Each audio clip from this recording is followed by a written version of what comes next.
हाय बच्चों, कैसे हैं आप सब। तो आज हम लोग स्टार्ट करने जा रहे हैं for your ND exam polity. और आपको पता है कि जो पॉलिटी सब्जेक्ट है वो बहुत ज्यादा वेटेज रखता है अगर आप मार्क्स की बात करते हैं। तो सबसे पहला टॉपिक आज जो हम स्टार्ट करने जा रहे हैं वो है इनिशियल टॉपिक। स्टार्टिंग से स्टार्ट करेंगे पॉलिटी। सबसे पहला टॉपिक जो हमारा आता है वो है मेकिंग ऑफ कॉन्स्टिट्यूशन। इसमें हम देखेंगे कि जो हमारा संविधान था जिसको हम बोलते हैं कॉन्स्टिट्यूशन, वो कैसे बना था। ठीक है, तो मेकिंग ऑफ कॉन्स्टिट्यूशन देखेंगे। और ये जो संविधान था, कॉन्स्टिट्यूशन था, एक असेंबली ने बनाया था, वो था कॉन्स्टिट्यूएंट असेंबली थी। तो दोनों को देखेंगे कि कैसे बना था। ठीक है, और आपको पता है कि हम नेक्स्ट ईयर की तैयारी कर रहे हैं। 2026 में जो एनडीए अपीयर करेगा उसके लिए बहुत इंपॉर्टेंट हो जाएगा। तो आप मुझे फॉलो कर सकते हैं और हम बहुत अच्छे से करेंगे। और टारगेट है हमारा कि आपको क्वालिफाई करना है। ठीक है, तो जो मेकिंग ऑफ कॉन्स्टिट्यूशन है ना, मैं आपको बहुत ही सिंपल तरीके से करवाऊंगा, एक स्टोरी टाइप, कि आपको पूरा ये टॉपिक समझ आ जाए। ठीक है, तो सबसे पहले इसमें देखेंगे कि जो डिमांड ऑफ कॉन्स्टिट्यूशन है वो किसने की थी। यार किसी ने तो बोला होगा ना कि हमें अपना कॉन्स्टिट्यूशन बनाना चाहिए, तो वो कौन था जिसने सबसे पहले डिमांड की। तो ये बहुत इंपॉर्टेंट है और पिछले 10-15 साल से इतना ज्यादा क्वेश्चन आता है ना। तो सबसे पहले अगर हम बात करें कि हमारा जो कॉन्स्टिट्यूशन था उसकी जरूरत क्यों पड़ी। देखो ऐसा था कि इंडिया ना बहुत ज्यादा ना एफर्ट्स कर रहा था फ्रीडम लेने के लिए। ठीक है, ब्रिटिशर्स के अगेंस्ट था। ये दौर था 1920 से स्टार्ट हो गया था 1947 जब हमें इंडिपेंडेंस मिला।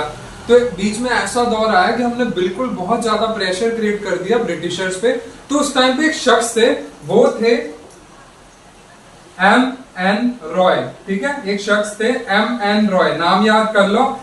टाइम पे सबसे पहले जो जिसने डिमांड की कि हाँ भाई कॉन्स्टिट्यूशन होना चाहिए, क्योंकि हमें एक इमेज देनी पड़ेगी कि कल जाके अगर हम इंडिपेंडेंट हो गए तो हम अपना देश कैसे चलाएंगे। तो वो शख्स थे M.N. रॉय, याद कर लो। M.N. रॉय थे वो शख्स जिन्होंने सबसे पहले डिमांड किया था ऑफ कॉन्स्टिट्यूशन।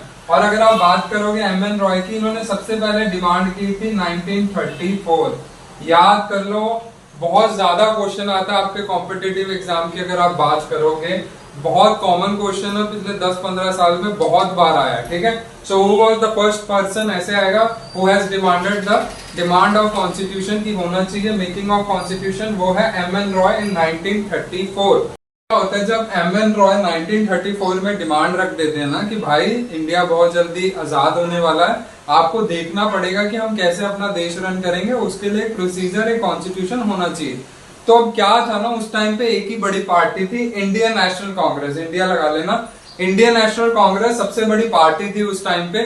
अब देखो यार, जिस पार्टी में जब अगर एक कोई डिसीजन ले रहे हो और उसमें एक पार्टी में 2000 लीडर्स हैं, तो अगर आप एक बात रखोगे 2000 लोगों को समझने में वक्त लगता है ना। तो वही चीज हुई इंडियन नेशनल कांग्रेस के साथ। जब M.N. रॉय ने डिमांड रखी तो उन्होंने 2-3 साल सोचा कि कैसे करेंगे, सही है कि नहीं। तो एट द 1938 में इंडियन नेशनल कांग्रेस भी डिमांड रख देती है कि हाँ, इंडियन नेशनल कांग्रेस के बिहाफ पर उस टाइम पे जो प्रेसिडेंट थे जवाहरलाल नेहरू, वो डिमांड रखते हैं कि India will frame its constitution without any outsider interference.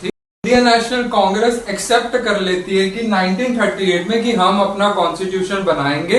तो इंडियन नेशनल कांग्रेस के बिहाफ पर, यानी कि उनके बिहाफ पर, जवाहरलाल नेहरू बोलते हैं कि India will frame its constitution without outside interference, यानी कि भारत अपना संविधान बनाएगा बट हमें बाहरी दखल नहीं चाहिए। खासकर ब्रिटिशर्स को बोला जाता है आप हमें कुछ नहीं बताओगे, हम अपने आप अपना कॉन्स्टिट्यूशन बनाएंगे। ये कौन बोलते हैं? Jawaharlal Nehru on the behalf of Indian National Congress. हम तो ब्रिटिशर्स के अंडर थे 2 सेंचुरी से, 200 सालों से कम से कम। तो अब हमने तो बहुत सारी डिमांड की थी ना उनसे, तो वो थोड़ी पूरी करने वाले। तो अब ऐसा क्या होता है कि जब हम 1938 में डिमांड करते हैं और वो पूरी हो जाती है, ऐसा क्या हुआ? तो वही एक इंसिडेंट देखते हैं, मैं आपको करवा रहा हूँ स्टोरी टाइप।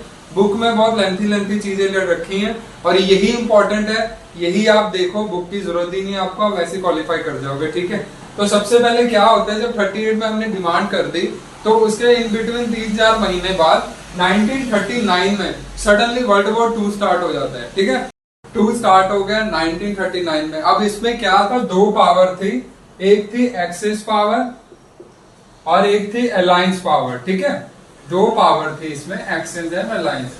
अलायंस की बात करोगे, नाम से पता चलता है बहुत सारे कंट्री मर्ज हुए, अलायंस बना। सो दैट मीन्स इस तरफ थे यूके था, मतलब ब्रिटिशर्स थे, फ्रांस था, बहुत सारे कंट्री थे। और उस टाइम की सबसे बड़ी पावर थी एक्सेस पावर, जो की थी जर्मनी। उस टाइम पे हिटलर था, तो हिटलर के अगेंस्ट थे सब, ठीक है। बट क्या होता है, जैसे वर्ल्ड वॉर 2 स्टार्ट होता है 1939 में, तो जो हिटलर था, एक्सेस पावर थी, बड़ी पावर, वो हावी होने लग जाती है अलायंस पे, यानी कि अलायंस की डिफीट हो रही थी। तो उस टाइम पे टर्निंग पॉइंट आता है। जो ब्रिटिशर्स थे, अब उनको जरूरत थी इंडियन सोल्जर्स की, ठीक है, इंडियन आर्मी की। अब उसमें कौन थे, इंडियन सोल्जर। अब उस टाइम पे हमारे जो नेता थे ना, लीडर्स थे, वो भी जिद पे अड़ गए थे, सबसे पहले हमें अपना कॉन्स्टिट्यूशन बनाने दो, तो ही आपकी मदद करेंगे। 1939 में वर्ल्ड वॉर 2 स्टार्ट हुआ और ब्रिटिशर्स बुरी तरह हार रहे थे, किससे, जर्मनी, हिटलर से। तो अब जैसे जैसे वर्ल्ड वॉर 2 आगे बढ़ता है, एक साल बीत जाता है, उनकी हालत और खराब हो जाती है। तो 1940 में ब्रिटिशर्स प्रेशर में आके एक मिशन भेजते हैं, जिसको हम बोलते हैं अगस्त मिशन, या अगस्त ऑफर बोल सकते हो। एक ऑफर भेजा उन्होंने, so that is August offer, ठीक है। तो 1940 में ब्रिटिशर्स तंग आके जब वो बुरी तरह हार रहे थे हिटलर से, तो उन्होंने क्या किया, वर्ल्ड वॉर 2 में 1940 में एक अगस्त ऑफर, अगस्त मिशन भेजा, यानी कि कुछ लोग भेजे, डेलीगेशन भेजा, जो कि इंडियन लीडर से बातचीत करेगा और उन्हें मनाएगा कि इंडियन सोल्जर हमारी मदद करे। So that was August offer. Question आएगा कि 1940 में कौन सा ऑफर आया था, या फिर अगस्त ऑफर कब आया था, ठीक है। ब्रिटिशर्स का क्या काम था, वो ऑलवेज क्या करते थे, इंडियंस को लॉलीपॉप देते थे, ठीक है। लॉलीपॉप मतलब 10 में से 5 डिमांडें मानी और 5 बोली रहने दो, ठीक है, ऐसा। तो again in August offer they were doing the same thing.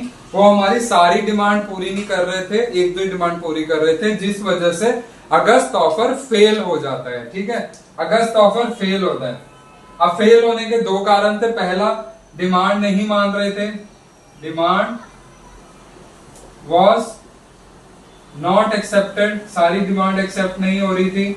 और दूसरा कारण था कि जो मुस्लिम लीग थी, उस टाइम पे एक नई पार्टी आ गई थी, मुस्लिम लीग, ठीक है जी, मुस्लिम लीग थी, वो सेपरेट स्टेट की डिमांड कर रही थी कि मुझे सेपरेट स्टेट बना के दो, पाकिस्तान बना के दो, जिस वजह से अगस्त ऑफर फेल हो जाता है, ठीक है। अगस्त ऑफर रिजेक्ट होता है, वर्ल्ड वॉर 2 और आगे बढ़ता है, ब्रिटिशर्स फिर हार रहे थे, ठीक है। तो इसी प्रेशर में अगेन 19, ठीक है, इसी प्रेशर में अगेन 1942 में, ठीक है, और प्रेशर में आता है। तो 1942 में फिर से एक कमीशन भेजते हैं, जिसे कहा गया था क्रिप्स मिशन, ठीक है, क्रिप्स मिशन, ओके। अगेन वो भेजते हैं क्रिप्स मिशन। क्रिप्स मिशन यानी कि कुछ लोगों को भेजते हैं, फिर से वो इंडियन लीडर से बातचीत करेंगे और उन्हें मनाएंगे कि हमारा सपोर्ट करो। बट इसमें क्या होता है, फिर से मिशन क्या होता है, फेलियर हो जाता है। फेलियर होने का क्या कारण था, सेम, डिमांड पूरी नहीं मान रहे थे। दूसरा, मुस्लिम लीग सेपरेट स्टेट की डिमांड कर रही थी, जो ब्रिटिशर्स नहीं मान रहे थे, सेपरेट स्टेट, ठीक है। तो क्या हुआ, क्रिप्स मिशन भी फेल हो गया। है ना, आपको एक क्वेश्चन आ सकता है कि क्रिप्स मिशन कब आया था और 1942 में कौन सा मिशन आया, तो दैट वाज क्रिप्स मिशन।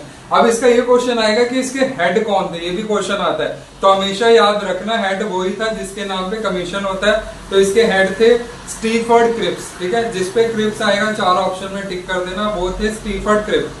अब ब्रिटिशर्स क्या होता है ना, 1945 में वर्ल्ड वॉर 2 खत्म हो जाता है, पर 46 में एक मिशन आता है जिसके थ्रू एक्सेप्ट हुआ था कि इंडिया अपना कॉन्स्टिट्यूशन बना सकता है। बट ऐसा क्या हुआ कि वो मान गए आफ्टर द वर्ल्ड वॉर 2 भी, हालांकि वो जीत जाते हैं वर्ल्ड वॉर में, फिर भी वो 46 में एक मिशन आता है जिसमें ऐलान कर देते हैं कि इंडिया अपना कॉन्स्टिट्यूशन बनाएगा और हमें इसे बहुत जल्द इंडिपेंडेंस कर देगा।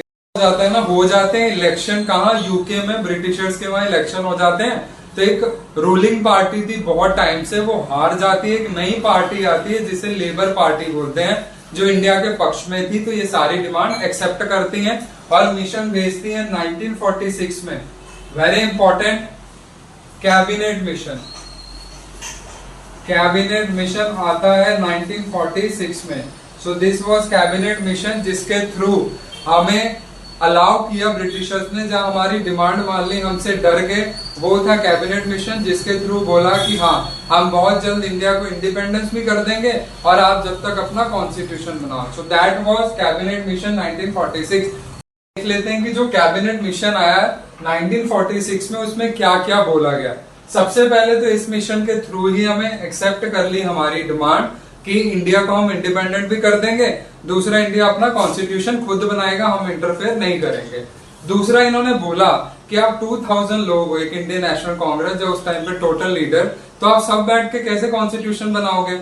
तो ऐसे तो आपको लग जाएंगे 10-15 साल, क्योंकि कोई कुछ बोलेगा, दूसरा इंसान कुछ बोलेगा।